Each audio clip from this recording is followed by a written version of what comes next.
Next up on our tour of the Alberta Legislature, we're going to look at some objects that play an important role in our daily proceedings. First up, we're going to look at Alberta's mace.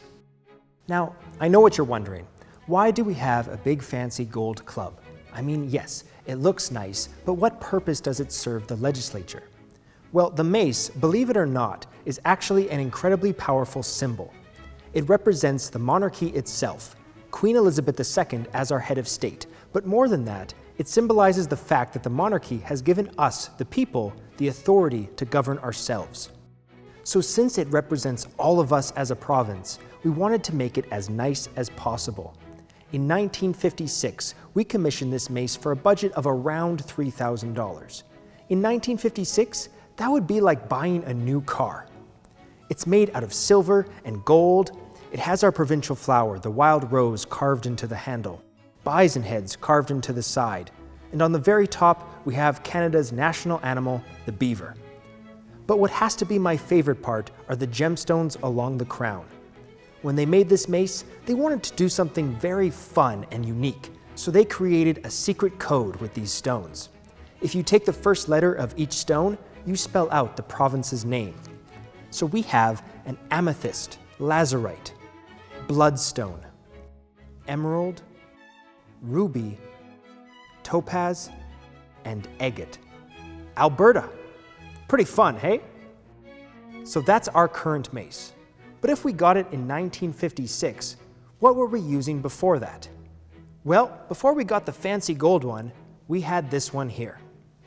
Now this mace might not look as fancy as the gold one, but it was also made out of interesting materials. You see, in 1906, when our province was young and going to meet for the very first time, our assembly forgot that they should have a mace.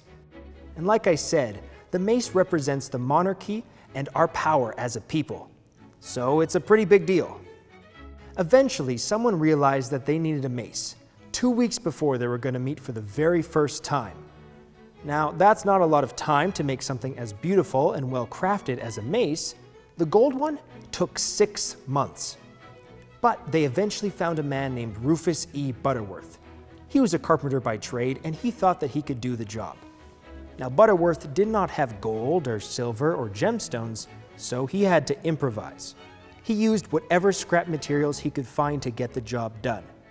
Now, we don't know the exact materials he used, but it's believed that he used a plumbing pipe, handles from a cup that you would mix shaving cream in, parts from an old bedstead, wood, a piece of cushion, and possibly for the round part here, a toilet float.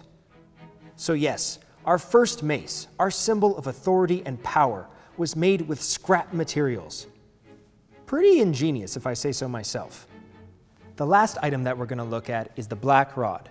Now, if we were a bicameral legislature, meaning we had 2 houses like a Senate, then we would use the black rod instead of the mace.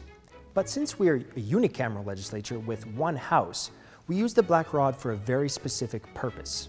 When the Queen, or her provincial representative, the Lieutenant Governor, wants to enter our provincial chamber, they have to ask permission first.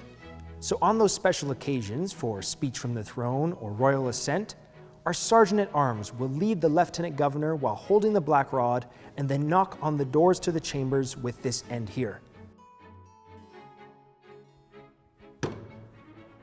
Once the doors are open, the Sergeant-at-Arms asks the Speaker if they will permit entry to the Lieutenant Governor, and when entry is permitted, they proceed with the event. Sergeant-at-Arms, admit Her Honor, the Honourable, the Lieutenant Governor.